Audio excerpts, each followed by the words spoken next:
नमस्कार। 8 बज चुके हैं और मैं संजीव चतुर्वेदी आपके सामने न्यूज बुलेटिन लेकर हाजिर हूँ। आज हम बात करेंगे बरेली में 10,000 से अधिक रोहिंग्या मुसलमानों के लिए जन्म प्रमाण पत्र जारी कर दिए गए।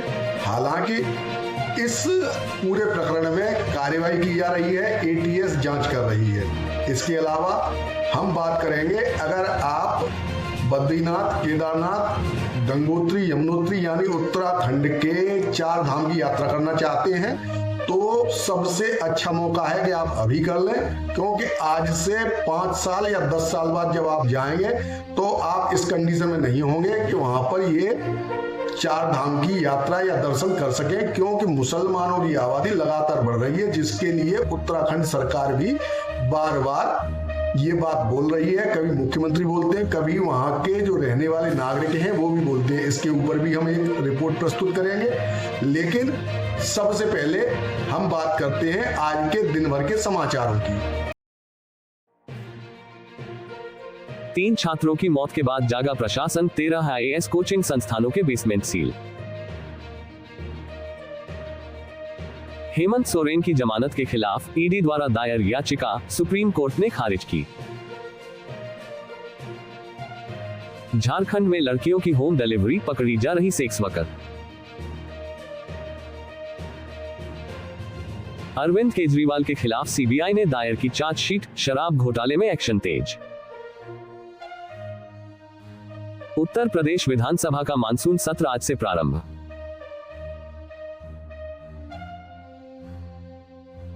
लोकसभा चुनाव के बाद यह विधानसभा का पहला सत्र। यूपी विधानसभा की कार्यवाही के पहले दिन निशाने पर ब्रजेश पाठक। यूपी विधानसभा में पहले दिन सपा का भारी हंगामा, सदन में लहराए गए पोस्टर। हिमाचल में बादल फटने से लैंडस्लाइड, एक व्यक्ति की मौत, 3 लोग घायल। हिमाचल राज्य में अलग अलग जगह लैंडस्लाइड के कारण फिलहाल 80 से ज्यादा सड़कें बंद। उत्तर प्रदेश के ललितपुर में बारिश से बाढ़ जैसे हालत। राजघाट बांध के 8 और माताटीला बांध के 20 गेट खोले गए।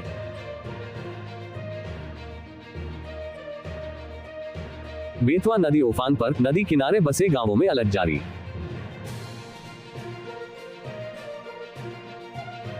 मध्य प्रदेश में भी तेज बारिश का दौर जारी, अब तक सामान्य से 7% ज्यादा बारिश।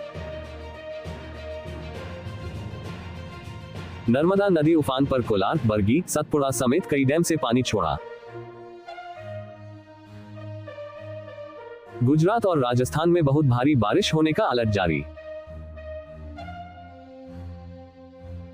13 राज्य, 4 केंद्र शासित प्रदेश में भी भारी बारिश की चेतावनी। मध्य प्रदेश, गोवा, महाराष्ट्र, जम्मू कश्मीर, हिमाचल प्रदेश, उत्तराखंड में होगी भारी बारिश। हरियाणा, दिल्ली, चंडीगढ़, कर्नाटक, केरल, नागालैंड, मणिपुर, मिजोरम, त्रिपुरा, अंडमान निकोबार में होगी भारी बारिश। दिल्ली मेरठ एक्सप्रेसवे पर कांवड़ियों ने फिर दिखाया तांडव, बीच सड़क बोलेरो पलटी। सुप्रीम कोर्ट ने बिहार आरक्षण कानून को रद्द करने के पटना हाईकोर्ट के फैसले पर रोक लगाने से किया इनकार। 2023 में अनुसूचित जाति, अनुसूचित जनजाति और पिछड़े वर्गों के लिए आरक्षण बढ़ाकर 65% कर दिया था। इजरायल और लेबनान के हिजबुल्लाह के बीच तनाव चरम पर। इजरायल और हिजबुल्लाह में युद्ध का खतरा, भारत ने दी चेतावनी। तुर्की ने दी इस्राइल पर हमले की धमकी, गर्मा रहा माहौल।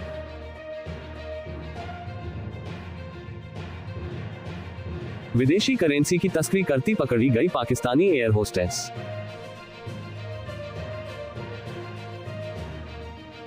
मौज में छुपाकर ले जा रही थे 1 करोड़ से अधिक की धनराशि। ये थे मुख्य समाचार। अब बात करते हैं सबसे पहले बरेली के अंदर जो ATS जांच कर रही है उसमें पाया गया है कि लगभग 10,000 रोहिंग्या मुसलमान और बांग्लादेशी मुसलमानों के लिए जन्म प्रमाण पत्र जारी कर दिए गए, जो पूरी तरीके से फर्जी है। आइए इसके ऊपर रिपोर्ट देखते हैं। रायबरेली में हाल ही में ATS द्वारा किए गए एक खुलासे ने एक गंभीर मुद्दे को सामने लाया है।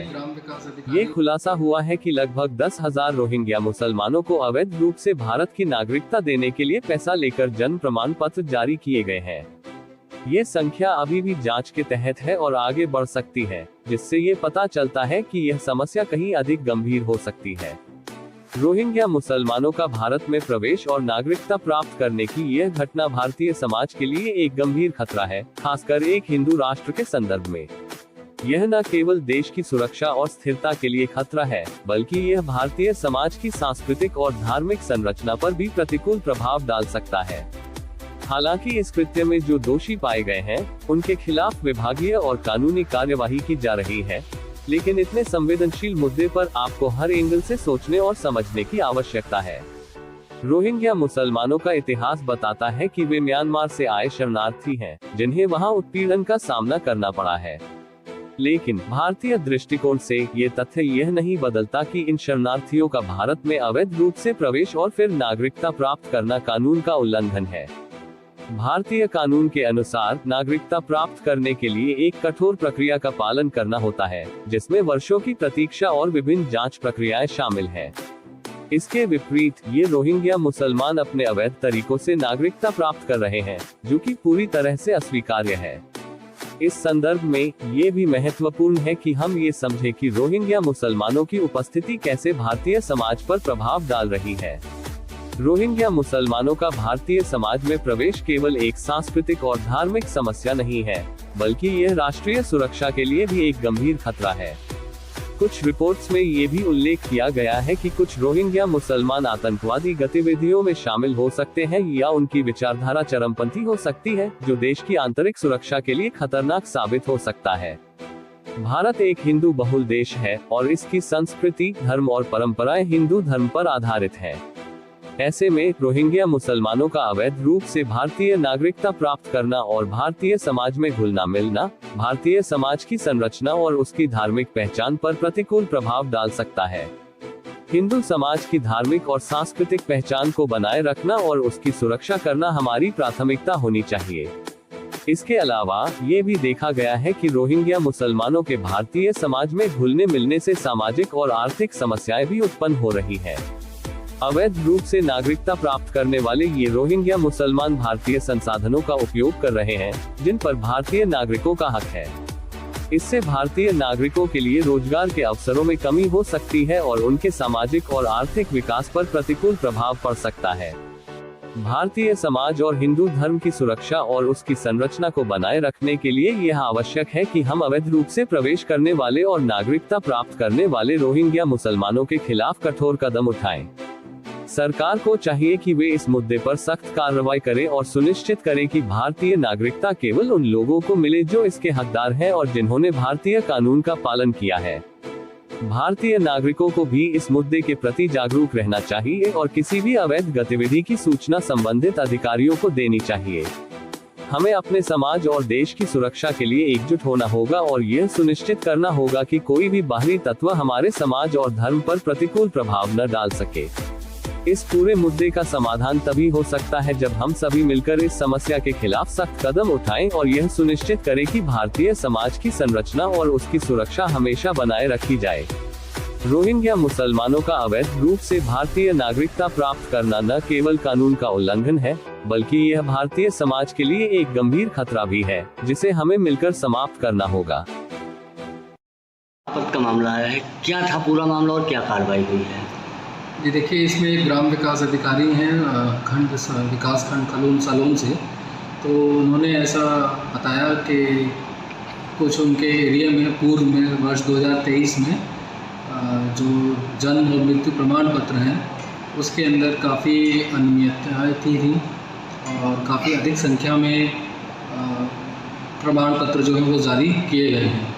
जैसे ही मामला उनके संज्ञान में आया, उन्होंने तुरंत सूचित किया और जैसे ही मामला विकास भवन तक पहुंचा है, हमने उसके बाद तुरंत खंड विकास अधिकारी जो हैं उनके द्वारा एक जांच कराई गई। जांच करा में प्राइमा फेसी ये पुष्टि होती है कि कुछ अनियमितताएँ उसमें ज़रूर हैं, और उसी को देखते हुए उसके बाद तुरंत जो है एक FIR कराई गई है, जो उस टाइम पे पूर्व में जो वहाँ पे ग्राम विकास अधिकारी रहे थे उनके खिलाफ, और उनको जो है निलंबित भी कर दिया गया है। उनके अगेंस्ट जो है लीगल एक्शन भी हो गया है, FIR दर्ज की गई है और डिपार्टमेंटल इंक्वायरी कार्यवाही की है, कार्यवाही भी चल रही है। ये रिपोर्ट जो अब आने वाली है ये आपके माथे पर बिल्कुल चिंताओं की लकीरें दिखाएगी, क्योंकि अब जो रिपोर्ट है वो हमारे धार्मिक स्थल 4 धाम से रिलेटेड है। यहाँ पे मुसलमानों की जनसंख्या विस्फोटक अंदाजों में बढ़ रही है। बद्रीनाथ, केदारनाथ जैसे धार्मिक स्थलों पर अब मस्जिदें बन गई हैं, वहां से अजान होती है। आइए देखते हैं इस रिपोर्ट को। उत्तराखंड में मुसलमानों की बढ़ती जनसंख्या के कारण आने वाले समय में चारधाम यात्रा को लेकर चिंताएं बढ़ रही हैं। कुछ लोगों का मानना है कि इस स्थिति से हिंदू धर्म के इन पवित्र स्थलों की धार्मिक स्वतंत्रता और सुरक्षा खतरे में पड़ सकती है। वे ये भी कह रहे हैं कि यदि मुसलमानों की जनसंख्या इसी प्रकार बढ़ती रही तो भविष्य में हिंदुओं के ये पवित्र स्थल उनके कब्जे में आ सकते हैं। मुसलमानों की बढ़ती जनसंख्या को लेकर आलोचना का आधार यह है कि एक हिंदू बहुल देश में हिंदू धर्म के पवित्र स्थलों की सुरक्षा और धार्मिक स्वतंत्रता को प्राथमिकता दी जानी चाहिए। हिंदू धर्मावलंबियों के लिए चारधाम यात्रा एक महत्वपूर्ण धार्मिक अनुष्ठान है, और यदि इस पर किसी भी प्रकार का खतरा मंडराता है तो ये गंभीर चिंता का विषय बन जाता है। ऐसे वक्तव्यों में ये भी तर्क दिया जाता है कि मुसलमानों की बढ़ती जनसंख्या के साथ उनके राजनीतिक और सामाजिक प्रभाव में भी वृद्धि हो रही है। ये स्थिति हिंदू धार्मिक स्थलों की सुरक्षा और उनकी धार्मिक स्वतंत्रता के लिए चुनौतीपूर्ण साबित हो सकती है। उदाहरण के लिए कश्मीर घाटी में हिंदू पंडितों की दशा और उनके धार्मिक स्थलों की सुरक्षा को लेकर जो परिस्थितियां उत्पन्न हुई, वह एक चिंताजनक उदाहरण है। इसके अतिरिक्त कुछ लोग मानते हैं कि मुसलमानों की बढ़ती जनसंख्या के कारण उनके सांस्कृतिक और धार्मिक मान्यताओं का प्रभाव भी समाज में बढ़ेगा। इससे हिंदू धार्मिक स्थलों के प्रति उनके दृष्टिकोण में परिवर्तन आ सकता है, जो कि हिंदू धर्मावलंबियों के लिए अस्वीकार्य हो सकता है। ऐसी स्थिति में हिंदू धर्म के पवित्र स्थलों की धार्मिक पहचान और उनकी पवित्रता को बनाए रखने की आवश्यकता और भी महत्वपूर्ण हो जाती है। आलोचक ये भी कहते हैं कि हिंदू धर्म के प्रति मुसलमानों का दृष्टिकोण कई बार नकारात्मक रहा है। इसके पीछे ऐतिहासिक कारण भी हैं, जैसे कि मंदिरों का विध्वंस और धार्मिक स्थलों पर हमले। इसलिए वर्तमान परिस्थितियों में मुसलमानों की बढ़ती जनसंख्या को लेकर चिंता करना अनुचित नहीं है। हिंदू समाज के लिए चारधाम यात्रा का महत्व अत्यधिक है।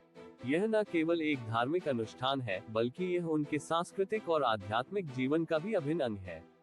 ऐसे में यदि हिंदू धर्मावलंबियों को चारधाम यात्रा करने में कोई भी रुकावट आती है, तो यह उनके धार्मिक अधिकारों का हनन होगा। इसलिए यदि आप चारधाम यात्रा करने की इच्छा रखते हैं, तो अभी का समय सबसे उचित हो सकता है। भविष्य में परिस्थितियां कैसी होंगी, ये कहना कठिन है, लेकिन वर्तमान परिस्थितियों को देखते हुए ये कहना गलत नहीं होगा कि यदि मुसलमानों की जनसंख्या इसी प्रकार बढ़ती रही, तो हिंदू धर्म के पवित्र स्थलों की धार्मिक स्वतंत्रता और सुरक्षा को लेकर चिंताएं बढ़ सकती हैं। हिंदू धर्मावलंबियों को चाहिए कि वे अपनी धार्मिक स्वतंत्रता और पवित्र स्थलों की सुरक्षा के लिए सचेत रहें। इसके लिए समाज में जागरूकता बढ़ाने की आवश्यकता है, ताकि भविष्य में किसी भी प्रकार की चुनौती का सामना करने के लिए वे तैयार रहें। चारधाम यात्रा को सुरक्षित और स्वतंत्र बनाए रखने के लिए सभी हिंदू समाज को मिलकर प्रयास करने होंगे। उत्तराखंड से मैं आता हूं। उत्तराखंड की स्थिति यह है कि उत्तराखंड का जीवन 5 साल, ये ज्यादा से ज्यादा 10 साल का है, वो कश्मीर बनेगा, इसको कोई रोक नहीं सकता। उसके लिए मैं आपको ये बताता हूं कि बद्रीनाथ में, केदारनाथ में मस्जिद बन गई है, इबादतगाह बन गई है, वहां पे नमाज अदा होनी शुरू हो गई है।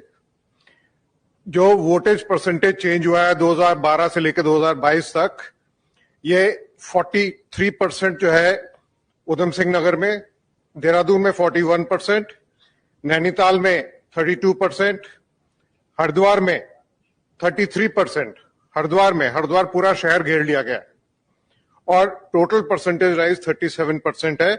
और ये 20% से लेके यहां तक इतनी परसेंटेज राइज हो गई है। और पूरे पहाड़ में, पूरे देहरादून में जितना भी फल और सब्जी का बिजनेस है, ये 90% बिजनेस हमारे शांति दूतों के पास है। 2012 में इसका एक सर्वे कराया गया था। देहरादून सिटी में 7001 ठेले वाले जो फल और सब्जी बेचते हैं, ये सारे शांति दूत थे, और उसमें से अधिकांश जो है वो बांग्लादेश से आने वाले थे। उसकी पूरी लिस्ट तैयार करके मुझको इसको कहने में कोई शर्म नहीं है और कोई हिचक भी नहीं है। जस्टिस शंभुनाथ श्रीवास्तव जी ने ये सर्वे करवाया था, और इस सर्वे करा के बीजेपी की गवर्नमेंट को दिया गया था कि मुझको पुलिस मुहैया करा दीजिए, और मैं इन सबको डिटेंशन, जो कि स्टेट का सब्जेक्ट है, डिटेन कर दूंगा, डिटेक्शन में डाल दूंगा, और इनको डिपोर्टेशन गवर्नमेंट ऑफ इंडिया करेगी। तो उस जुलाई 31 को शंभुनाथ श्रीवास्तव जी का कार्यकाल उत्तराखंड में बीजेपी सरकार ने समाप्त कर दिया। तो ये हमारी स्थिति है। अब इसका समाधान क्या है? इसका समाधान ये है कि हमारा उत्तराखंड का 630 किलोमीटर का बॉर्डर चाइना के साथ लगता है, और एक बटालियन जो है वो 40 किलोमीटर के एरिया को पेट्रोल करती है। हमारे यहाँ वहां पे स्काउट्स एंड गाइड्स हैं। उन स्काउट्स एंड गाइड्स को अरुणाचल जो स्काउट्स हैं या जो सिक्किम स्काउट्स हैं, उसके तर्ज के ऊपर पैरामिलिट्री फोर्स की तरह उनको वहां पे लगाया जाए। उनकी भर्ती जो है वही कुमाऊं और गढ़वाल से हो, और वो वहीं वो पोस्ट रहे 6 से 7 साल तक। और उनके परिवार को, क्योंकि हमारे यहाँ एक कार्यक्रम चल रहा है जिसमें फिशरीज में और पिगरीज में 80% गवर्नमेंट सब्सिडी देती है, तो अगर हम पिगरीज को वहां पे लगा देंगे तो हमारे शांतिदूत शायद उनको बर्दाश्त नहीं करेंगे, वो वहां से निकल जाएंगे, और हमारा समाज जो है वो फर्स्ट लाइन ऑफ डिफेंस वहां पे बन जाएगा। ये एक मेरा सुझाव है जो मैं कि धामी साहब को भी दे चुका हूं, सबको दे चुका हूं, और उससे हम उत्तराखंड का जीवन बढ़ा सकते हैं, और जो होनी है उसको थोड़े दिन के लिए टाल सकते हैं। हमें टाइम मिल सकता है लड़ने के लिए। तो ये दयनीय स्थिति है पूरे।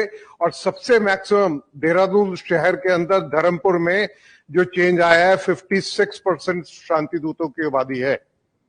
देहरादून सिटी भी सेफ नहीं है, कोई कॉलोनी सेफ नहीं है। देहरादून में क्या आप कर सकते हैं उसका सोल्यूशन? मंदिर को सेंटर बना के मित्र मंडली बनाइए, मंदिर में जाके इकट्ठे होइए, मंदिर में जाके सबके साथ बनिए, मंदिर का भी उत्थान कीजिए, और आपसी में भाईचारा बढ़ाइए, और एक दूसरे को पहचानिए। वो आपका एक जो मित्र मंडली है, अगर आपके घर में 4 लोग आते हैं तो आपने उस मित्र मंडली को बुलाया तो वो आपके साथ खड़े होंगे, अन्यथा आपके पास कोई आदमी नहीं है। आपने अगर हथियार भी ले लिए तो उसमें 6 गोली होंगी, कितने लोगों को मारेंगे उसके बाद आप मरेंगे अवश्य, ये आज के बुलेटिन में बस इतना ही। कल रात्रि 8 बजे फिर मुलाकात होगी। तब तक के लिए नमस्कार।